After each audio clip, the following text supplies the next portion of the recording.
lang ng rebat, hinamo mo na kagad si Deno ng sagad. Yan ang hirap sa'yo, hindi ka pa marunong gumapang, gusto mo na kagad maglakad. Alam mo ba ang batang hindi marunong gumapang pero nakapaglakad na abnormal? Ito ko yun. Abnormal, parang si Nico. Parang si Nico, baglang din, naiiambag mo. Tapos piling lumalaki pa yung muscle porque nakakapagbuhat na ng sariling bangko. Dahil mo lolokohin, ako pa. Ano ba bangko binubuhat mo? Bench. Kasi yung sa akin, sopa. Yung Ratex pa!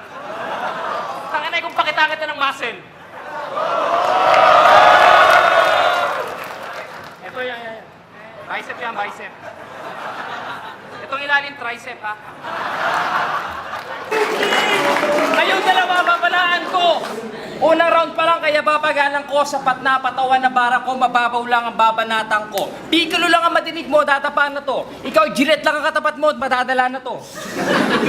Rakis ang hagom sa bato, presong nulong sa damo, kaya pala lagi nagdidilim yung panangin mo kasi halos matabo na ng kilay yung mata mo. Madilim kasi yung kahapon nito, parang stage natin ngayon. Hindi man lang naturuan na magandang leksyon. Kaya yung kinagis na niya mundo hanggang pagtanda niya, parang kanta niya lang ngayon. Kulang sa atensyon. Kaya titilawak na yung mga manok pa nagpasigit na tong sunriser. Puro kahiyupan lang laman ng utak nito like Noah's Ark, sir. What I mean is you're not a bad guy, sir. Huling sinampal itong bartender, transgender. Kita mo na? I can speak any kind of boss and I'm gonna beat you just for fun. Obese to obsessed sa pagkain, malamang bopis ang first love niyan. Anigma, this is a Pinoy version of Dirtbag Dan. Tinan mo yun siya para may belt bag dyan.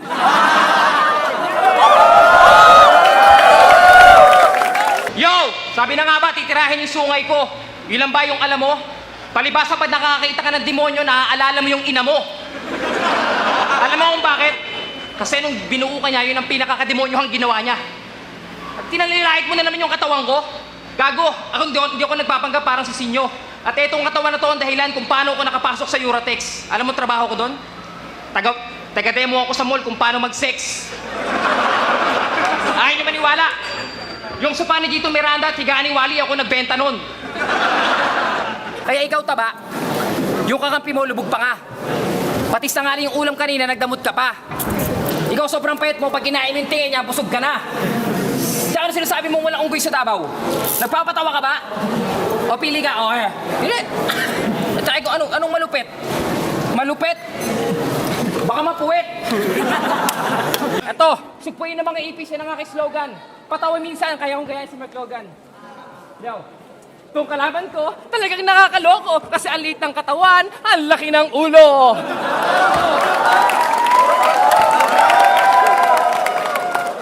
Alam nyo ba, ang magulang ni Romano matagal na nagdududa. Kasi 25 taon na siyang pinapalamon, nakita nyo resulta.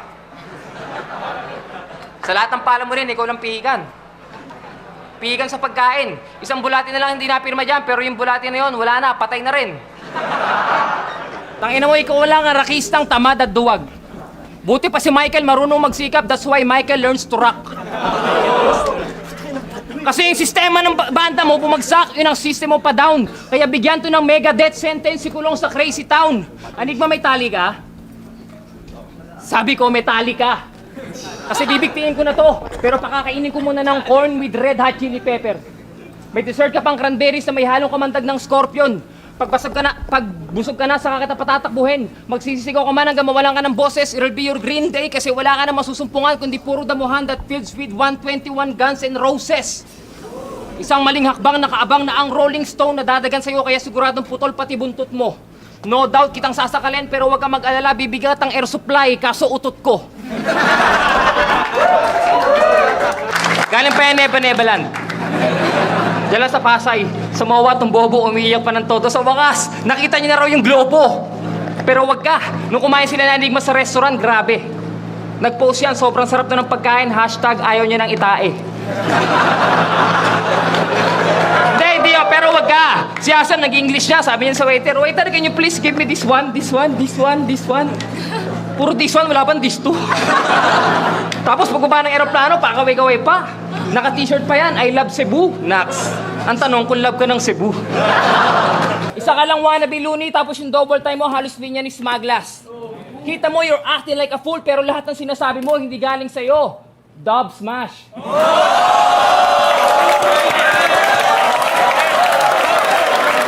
Dati kami lang kapwa mo rapper nakakaalam na tanga ka. Pero dahil sa tulong ng modernong teknolohiya, ayan, tinan mo, ang dami na nila. Oo, nag-i-improve ka noon, nung amateur pa kami. Pero ngayon professional na kami, nag-i-improve ka pa rin. Wala bang DJ dyan, lagyan na lang ng instrumental, kumanta ka na lang kaya? Mali yata na pasukan mo eh. Bahay kati ka na lang sumali. Anong pili mo kay Ligma? Si Abaddon? Hisuka yung pangalan mo pang anime. Total gusto mong pumogi, bakit di na lang Washul eh? O di kaya daming sugat ang puta. Akala niyo tinitigawat din pala yung mga bangkay? Ang umbok ng tigyawat parang suso ni Sanchay. Pagkaharap ko na nagmumukhang tukuto, kapit pa ng kapit kay Taguro, huwag kang piling matigas Jerome payo mo. Magtawag ka pa ng Supremo o Pangulo, eto ng huling tayo mo. Pag elemento ng insulto, iiyak pa ng duguto, kaya kuha ng panyo mo. Sobrang laki ng ulo neto, hirap makayuko to. O, tamo, yuko-yuko, uto-uto. Ang nanto.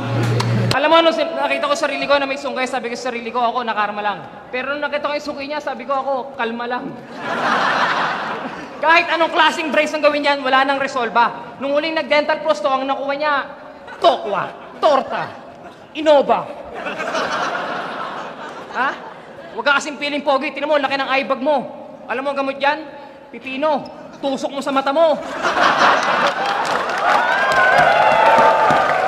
Kaya pag may kalaban ako, lagi ko tinuturing na birthday niya kasi lagi ako may sorpresa. Komportable lagi ako magsulat.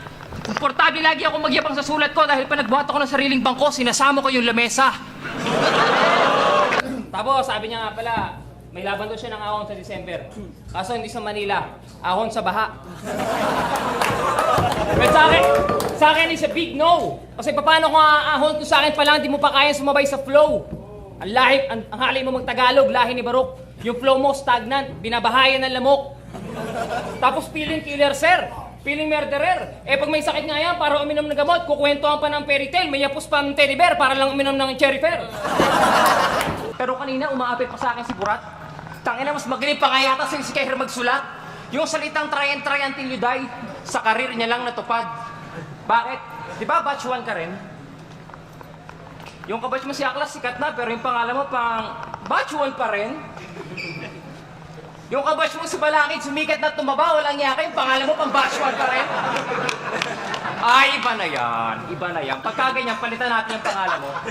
Palitan natin? Okay. Lito, magiging para kay batch 1. Kaya mga stupido, ultimo si Dupi mo na kahit di kupido o papagulpi ko. Ano pa naman ang mga Bruce Lee, White yung ninyo kaharap din na kay si Ikaru sa traffic na malamulti na usito. Pag tinamakan ng mga pahin ko, kayo gumagapa kay eto na. Punchline ko, watata! Isang pang punchline, pre. Punchline? Watata! Pauwi kong dinata mga bilat. Ang first time battle namin dito sa FMC, magiging history, malari, please believe it or not. Di ko na kailangan pumunta ng Hollywood para maglakad sa Walk of Fame kasi ngayon gabi, tinatapakan ko na itong mga sikat. English conference, wala ako sa King of the Dot. Kasi mas pinili kong pasukin yung butas sa mga to, so call me King of the Spot. Bakit ka ba pala tawa? Siguro habang nagsisex yung nanay at tatay mo, yung nanay mo nagpapasa ng Funny Comics. Kaya mo sabihin na sa puwerta ka pala ng nanay mo, nagre-rebat ka na. Sino kalaban mo? Yung titi ng tatay mo? Ano sinasabi mo? Dura ka ng dura, itay! Dura ka ng dura, itay! Kamukha mo yun sa talk show, si Christy Permin. Di ba may kanta kayo ni Boyce Gandaan yun? Wag na magpatumpik-tumpik pa, boom, kara-kara ka si Brian, paputrip-putrip lang, uy, smag, tumataba ka.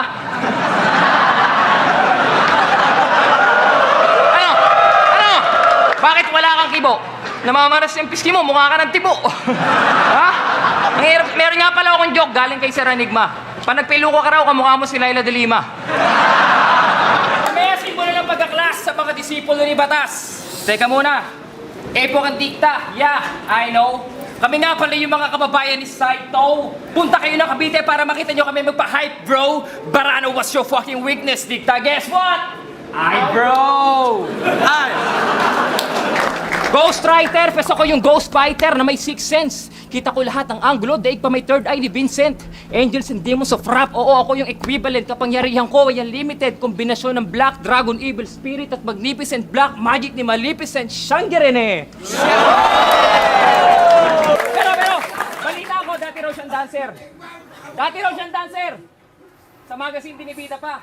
Tanginang intro pala nung step, hinihingal na. Yum, yum, yum. Yan ang favorite niyang motto. Excited palagi sa recipe ni Chef Boy Logro. Nakabobo raw ako. O sige, alam mo ng bobo ko, pinatulan mo pa ako. Di mas bobo ka. Talo ka ni Crazy Mix sa Temple Run. Real talk! Sobrang taba mo, apat na gwardiya na yung kumakagkap sa'yo pag pumapasok ka sa mall entrance. Real talk! Sobrang taba mo, sa panaginip mo lang kaya mag-breakdance. Real talk! Sobrang taba mo, halos sipsipin mo na ilaman ng kakampi mo. SpongeBob SquarePants. Real talk! Kamukha mo yung mascot ng Bear Brand. Eto, real talk. Kasama niyang kumain sa plato ang mga ipis at daga. Pag sinusupong to si Gago, pati nanay, hinahabol ng taga.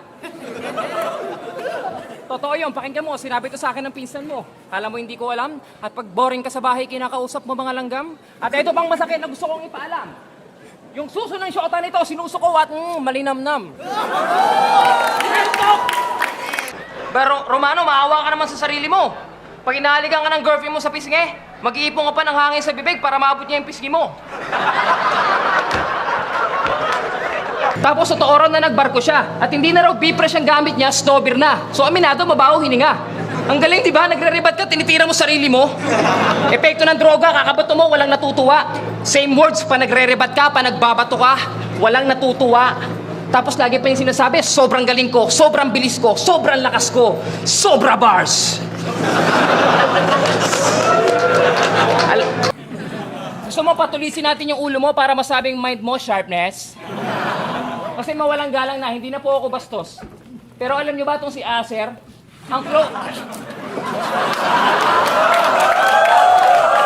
Hindi na po ako bastos, pero alam niyo ba itong si Acer?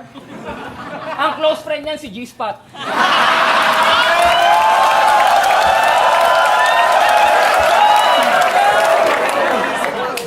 Pero nag-away sila. Kasi nagkaroon ng love triangle kay Rudick.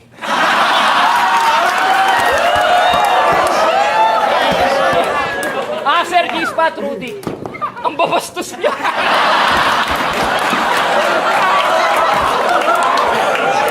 Ay, ba? Kasalanan mo na naman to. Next time pa nagpa-tryout ka, evaluate mo naman yung mga pangalan ng mga Bisaya. Baka tayo siguro na NTRCB, tayo malagot na. Alam niyo kung si Enigma, ulo ng flip-top? Ikaw alam mo na kung ano ka.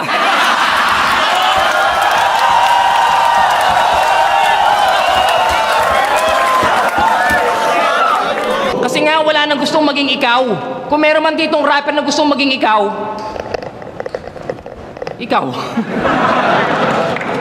Kasi guys, sino ita pa sa'yo rapper, ang image laging sira. Alam mo, mawala na lahat ng flip-top MC, wag lang ikaw. Ang matira.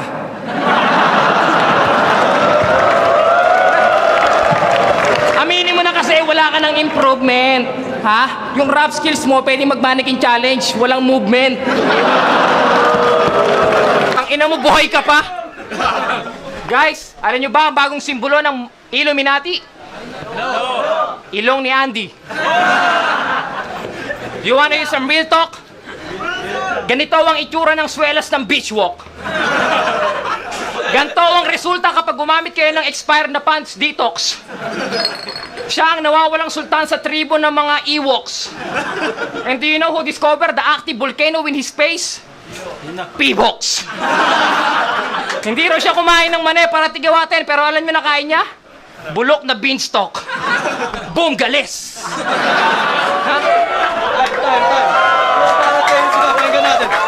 Hindi ka nakasali ng 2 on 2 kasi walang gustong kumampi sa'yo. Wala kang kaututang dila. Alam niyo kung bakit? Amoy utot na yung dila.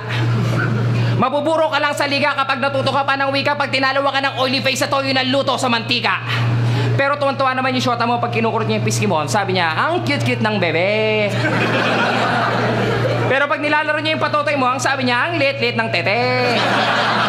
Mabuting balita nakalagay sa mga libro. Hindi mo ba naisip yon? Ikaw mismo sa sarili mo nagbigay ng kontradiksyon.